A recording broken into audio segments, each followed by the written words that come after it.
السلام علیکم ورحمۃ اللہ وبرکاتہ۔ الحمد للہ رب العالمین والعاقبۃ للمتقین والصلاة والسلام علی اشرف الانبیاء والمرسلین، اما بعد۔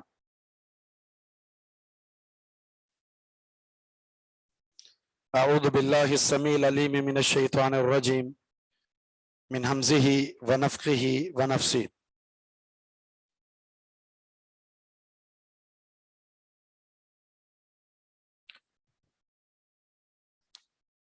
ان ابراہیم کان امۃ قانتا للہ حنیفا ولم یک من المشرکین شاکرا لانعمہ اجتباہ وہداہ الی صراط مستقیم۔ ابراہیم علیہ السلام کی خوبیوں کا تذکرہ اللہ نے فرمایا۔ پچھلی آیت میں نمبر 1 ان کو امت کہا گیا، جس کے 2 معنی میں نے آپ کو بتائے تھے۔ نمبر 2 اللہ نے ان کو قانتن کہا، نمبر 3 حنیفن کہا، اور نمبر 4 یہ کہا کہ وہ مشرکین میں سے نہیں ہیں۔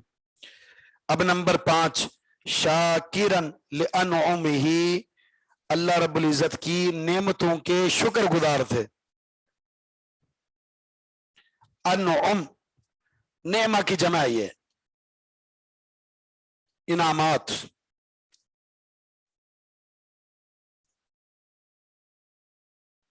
انعام انعم، نعمتن کی جمع نعم، اور انعام اسی سے انعم ہے۔ اجتباہ اللہ نے ان کو چن لیا تھا۔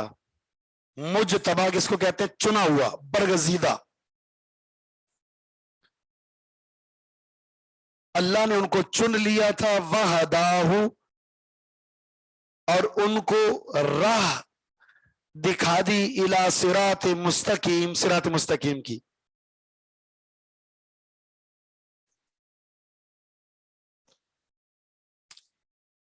تو کیا ہو گیا؟ نمبر 5 میں شاکر، نمبر 6 میں مجتبا، اور نمبر 7 میں ہوگا مہتدا۔ تو یہ 6 صفات اللہ نے ذکر کی ہیں۔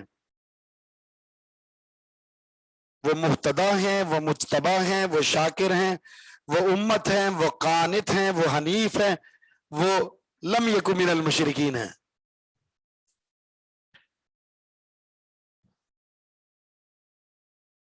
اس کا مطلب یہ کہ یہ خوبی ہے کہ اللہ کی نعمت کا معترف بندہ ہو اور اس کا شاکر ہو۔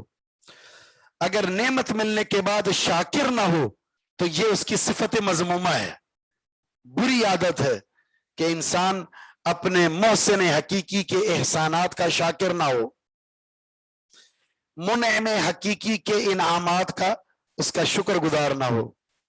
اور پھر صرف یہ نہیں کہ اللہ کا شکریہ بنتا ہے، بلکہ اس نعمت کو محفوظ رکھنے کا، اس نعمت میں اضافے کا طریقہ بھی یہ ہے کہ اس پر شکر گزاری کریں۔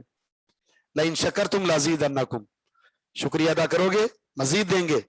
ولئن کفرتم، اگر ناشکری کی، ان عذابی لشدید، تو اللہ تعالیٰ نے ڈانٹ بھی پلائی ہے، پھر میرے عذاب کو اس کا انتظار کرنا وہ بہت ہی سخت ہے۔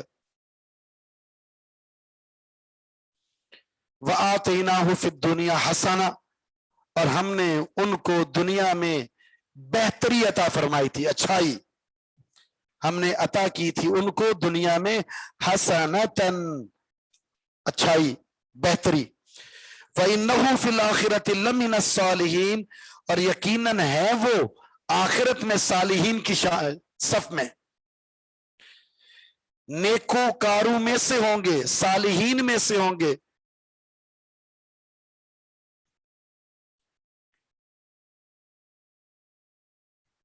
یہ ان کی ان صفات کا بدلہ ہے، وہ 6 صفات کا بدلہ ہے یہ کہ ہم نے ان کو اچھائیاں عطا فرمائی، یعنی بہترین تذکرہ، بہترین وصف عطا فرمایا، بہترین مقام عطا فرمایا، اور پھر یہ دنیا میں حسنہ ہے تو آخرت میں بھی صالحین کی جماعت کے ساتھ جو اللہ رب العزت نے بہترین جو ان کو انعامات سے نوازنا ہے ان کی فہرست میں یہ شامل ہیں۔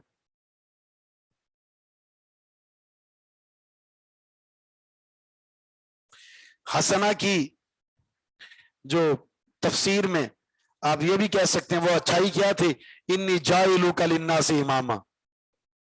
اس سے بڑھ کر اور کیا اچھائی ہو سکتی ہے کہ اللہ نے انبیاء کی ان کے بعد بعثت کے سلسلے کو ان کے ساتھ جوڑ دیا، ان کی نسل میں سے. اس کے بعد جتنے بھی نبی آئے وہ ابراہیم علیہ الصلوۃ والسلام کی نسل سے تھے.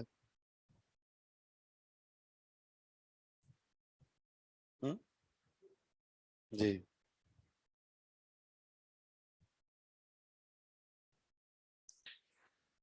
ثم اوحینا الیک، پھر ہم نے وحی کی آپ کی طرف. کس کی طرف؟ رسول اللہ کی طرف. رسول اللہ، ہم نے آپ کی طرف وحی کی کیا؟ ان اتبع ملت ابراہیم، آپ پیروی کیجئے ملت ابراہیم کی، حنیفن، کون سی ملت؟ کون سے ابراہیم؟ جو یک طرفہ تھے، یکسو ہو کر اللہ کی عبادت کرنے والے، ان کی ملت کی اتباع کیجئے. ملت کے معنی کیا ہیں؟ ملت کے معنی کہ ایسا دین جسے اللہ نے اپنی کسی نبی کے ذریعے لوگوں کے لیے مشروع بنایا، اس کو ملت کہتے ہیں. ایسا دین جس کو اللہ نے اپنے نبی کے ذریعے لوگوں کے لیے مشروع بنایا ہو. اچھا، اب اس بات میں کوئی شک نہیں ہے ابراہیم علیہ السلام کا بڑا مقام ہے، لیکن سب سے زیادہ افضل اور محبوب اگر کوئی نبی ہے تو محمد صلی اللہ علیہ وسلم ہے.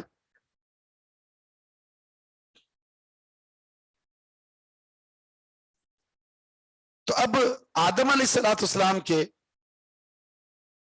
اولاد کے جو سردار ہیں وہ کون ہیں؟ رسول اللہ صلی اللہ علیہ وسلم. تو اس میں انبیاء بھی شامل ہو گئے. تو اولاد آدم جس میں انبیاء بھی شامل ہیں، ان کے سردار رسول اللہ ہیں. اور کیا کہا جا رہا ہے؟ ملت ابراہیم کی پیروی کیجیے آپ. اس سے پتہ چلا کہ ابراہیم علیہ السلام کو اللہ رب العزت نے یہ امتیازی خصوصیت عطا فرمائی ہے، یہ ایک امتیازی فضیلت عطا فرمائی ہے کہ رسول اللہ کو ان کی ملت کی پیروی کا حکم دیا گیا. اور یہ ملت میں یہاں ایسے اصول مراد ہیں، پورا دین مراد نہیں ہے. مشروع کسے کہتے ہیں؟ مشروع نہ شریعت سے، اس سے مراد ایسے اصول ہیں جس میں تمام انبیاء کی شریعت متفق تھی. اور وہ کون سے ہیں؟ توحید، رسالت اور معاد، آخرت. تین چیزیں، توحید، رسالت اور آخرت. یہ تمام انبیاء کے بنیادی دعوت کے نکات تھے یہ تین. انکار؟ ہاں، وہ تو ظاہر ہے یہ تین چیزیں تو اس کے مقابلے میں تو رد ہے. اچھا، اب یہاں بالخصوص یہ کہا جا رہا ہے کہ ابراہیم علیہ السلام کی ملت کو اختیار کرنا ہے. توحید کی جو تعلیم، توحید کا جو درس، توکل علی اللہ جو ابراہیم علیہ السلام نے اختیار کیا مشکلات میں، آپ کی زندگی میں بھی یہ ساری چیزیں آئیں گی، آپ نے انہی کو سامنے رکھنا ہے.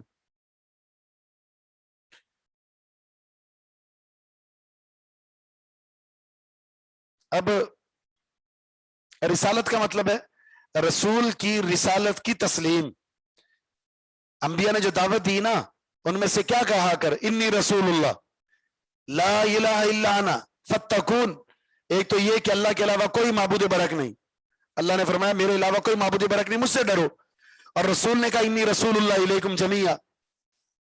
تو اس کا معنی ہے کہ رسول نے اپنی رسالت کی تسلیم کی بھی دعوت دی، اللہ کی توحید کی بھی دعوت دی ہے، اور پھر آخرت میں مرنے کے بعد اٹھائے جانے کے بارے میں تعلیم دی ہے.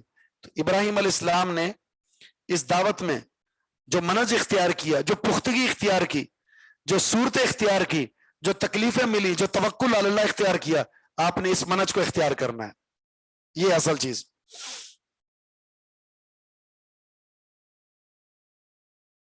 اور رسول اللہ صلی اللہ علیہ وسلم ایسے ہی کرتے تھے. آپ کا فرمان ہے نا کہ جب آپ کو ستایا جاتا، آپ کو تکلیف دی جاتی، تو آپ کیا کہتے ہیں؟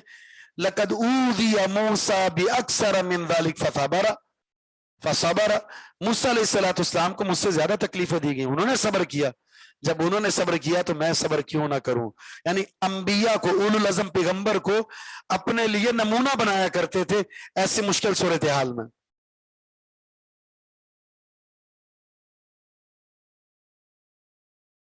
ہمیں بھی یہی کہا گیا ہے، اللہ کے رسول کو کہا گیا تبھی، یہ انعام بھی ہے، اور ہمیں کیا کہا گیا؟ فَاتَّبِعُوا مِلَّةَ ابراہیم حنیفہ، ملت ابراہیم کی تم بھی اتباع کرو، توحید جس طرح انہوں نے اختیار کی ویسے اختیار کرو، جس طرح توحید کی دعوت انہوں نے دی ہے ویسے توحید کی دعوت تم بھی دو، جس طرح توکل علی اللہ انہوں نے کیا تم بھی کرو، جس طرح مشکلات میں انہوں نے صبر کیا اس طرح تم بھی کرو۔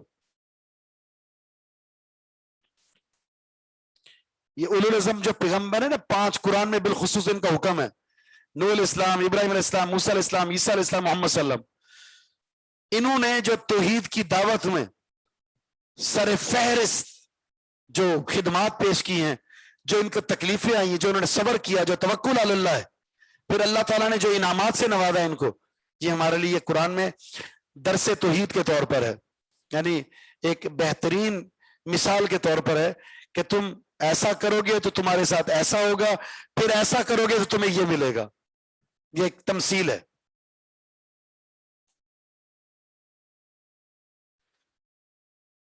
وما کان من المشرکین، وہ مشرکین میں سے نہ تھے، بار بار یہ کہا جا رہا ہے مشرکین میں سے نہیں تھے، تو اس کا معنی یہ ہے کہ بہت بہترین صفت ہے، یہ آپ کا مشرکین میں سے نہ ہونا یہ صفت ہے آپ کی، اور اس صفت کو اللہ تعالیٰ نے ابراہیم علیہ السلام کی خصائص میں سے ذکر کیا ہے۔ بہت بڑی خوبی ہے کسی انسان کے اندر شرک نہ پایا جانا، سب سے بڑا عیب ہے کسی انسان کے اندر اس کے اندر شرک کا پایا جانا۔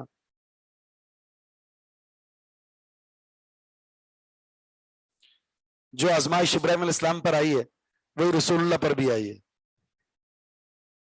کیا اپنے گھرانے کے اندر ہی شرک اور کفر ہے۔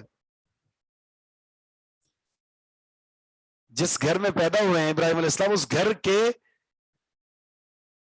جو سرکردہ ہیں وہ بت فروش ہیں، تو کتنی بڑی آزمائش ہوگی کہ بت فروش کے گھر میں بت شکن پیدا ہو جائے، اور گھر کے رسم و رواج کا مقابلہ کرنا ہو، گھر کے اندر بیٹا کھڑا ہو جائے اور باپ کے رسم و رواج کا رد کرے، کتنی تکلیف کا سامنا کرنا پڑے گا، کتنی مشکلات ہوں گی، نکالا جائے گا، گھر سے بے گھر کیا جائے گا۔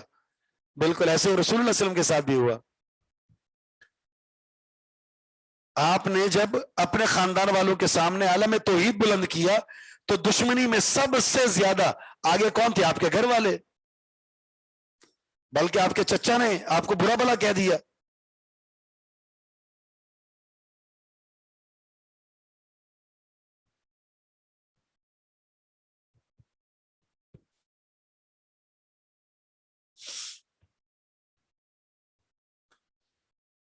انما جعل السبت على الذين اختلفوا فيه، یقیناً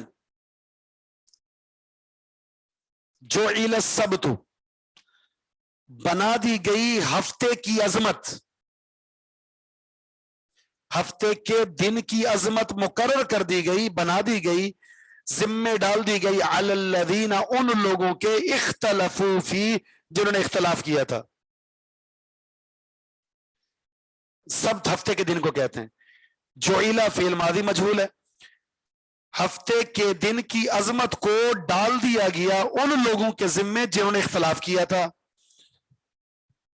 اس آیت کے اس حصے کا مفہوم کیا ہے وہ آیت مکمل کرنے پھر بیان کرتے ہیں۔ وَإِنَّ رَبَّكَ، اور بے شک تیرا رب، لَيَحْكُمُ بَيْنَهُمْ، ضرور بضرور فیصلہ کرے گا ان کے بیچ میں قیامت کے دن، یوم القیامہ، قیامت کے دن، فِيمَا كَانُوا فِيهِ يَخْتَلِفُونَ، جس میں وہ اختلاف کیا کرتے تھے، یعنی ان کے وہ امور جس میں وہ اختلاف کرتے تھے، قیامت کے دن اللہ ان میں فیصلہ فرما دے گا۔ ہوا کیا؟ ان اختلافات میں ایک دن تھا، ہفتے کے دنوں میں اللہ رب العزت نے 2 قول مفسرین کے، کہ اللہ تعالیٰ نے اس سے کہا تھا کہ ہفتے کے دن میں تم نے کوئی ایک دن خصوصی عبادت کے لیے مقرر کر لو، ان میں اختلاف ہو گیا، کسی نے کوئی کہا، کسی نے کوئی کہا، کسی نے کوئی کہا، بالآخر جو دن مقرر ہوا وہ ہفتے کا ہوا۔ اچھا، دوسرا قول کیا ہے؟ موسیٰ علیہ السلام نے ان کے لیے جمعے کا دن مقرر کر دیا عبادت کے لیے، موسیٰ علیہ السلام نے، بنی اسرائیل نے اختلاف کر لیا ان سے، موسیٰ علیہ السلام سے، کہ یہ دن تعظیم اور عبادت کے لیے ہمیں نہیں چاہیے، تو اللہ تعالیٰ نے موسیٰ علیہ السلام سے فرمایا کہ انہوں نے جو دن پسند کیا ہے نا آپ مقرر کر دیجئے ان کے لیے. اور انہوں نے کون سا دن مقرر کیا تھا؟ ہفتے کا.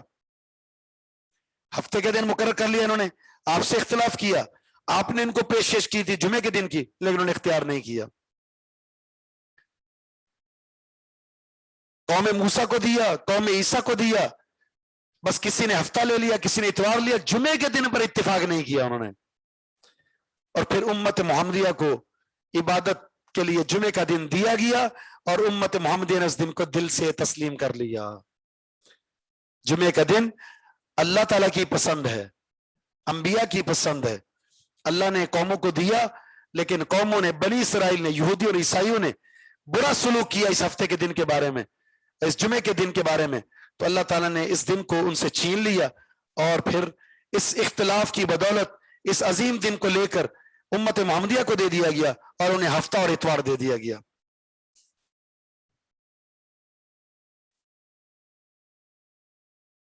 تو یہودیوں نے ہفتے کا دن رکھا, اور عیسائیوں نے مخالفت کرتے ہوئے اتوار کا دن. یہودیوں نے ہفتے کا دن رکھ لیا, اور عیسائیوں نے ان کی مخالفت میں اتوار کا دن.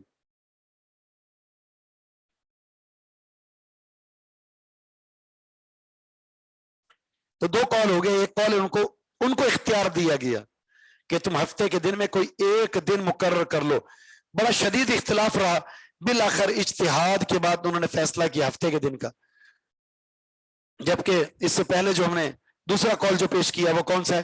موسیٰ علیہ السلام نے اپنی قوم سے کہا تھا, بنی اسرائیل سے, کوئی ایک دن مقرر کر لو, بلکہ اب ان سے کہا تھا کہ جمعے کا دن تمہارے لیے مقرر کر دیا گیا ہے, اس دن تم نے عبادت کرنی ہے.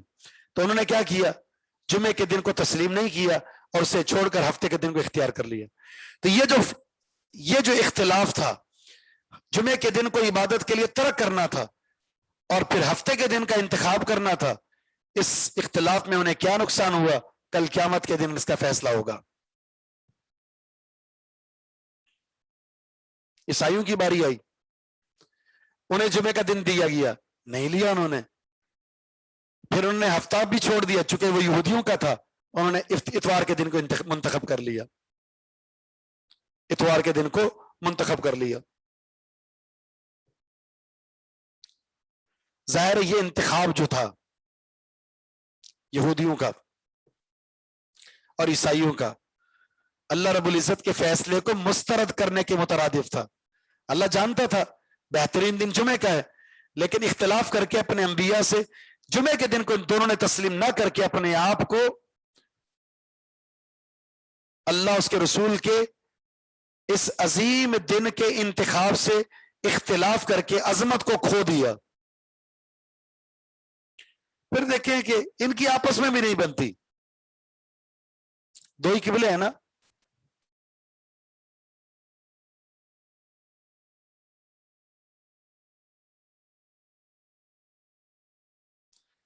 جی, ہفتے کے دن سے مراد یوم السبت جو جمعے کے بعد آتا ہے, اور اتوار کا دن جو ہفتے کے بعد آتا ہے.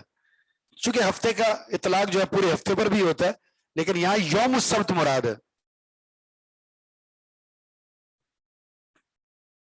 اچھا,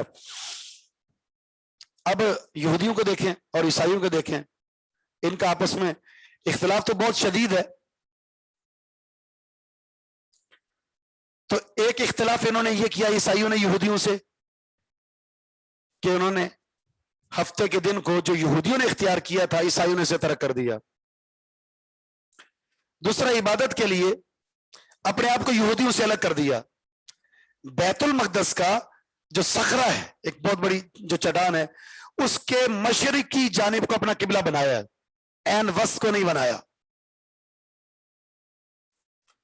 اب دیکھیں قبلہ ہوتا ہے نا کہ آپ سیدھی جانب اختیار کر لیں, تو وسط کو اختیار نہیں کرتے, وہ مشرقی جانب رخ کرتے ہیں. اگر وہ درمیان میں ہم رخ کریں تو ہم سیدھا یوں کر رہے ہیں, تو یوں نہیں کھڑے ہوں گے, تھوڑا سا ٹیڑھا کھڑے ہوں گے. جو ایک صخرہ ہے بیت المقدس کا, اس کے مشرقی جانب کو اپنا قبلہ بناتے ہیں یہودیوں سے مخالفت کی وجہ سے, کہ وہ سینٹر بناتے تو ہم سینٹر کو نہیں بنائیں گے. بیت المقدس کا سینٹر ہمارے لیے قبلہ نہیں ہے, بلکہ اس کا مشرقی جانب ہے.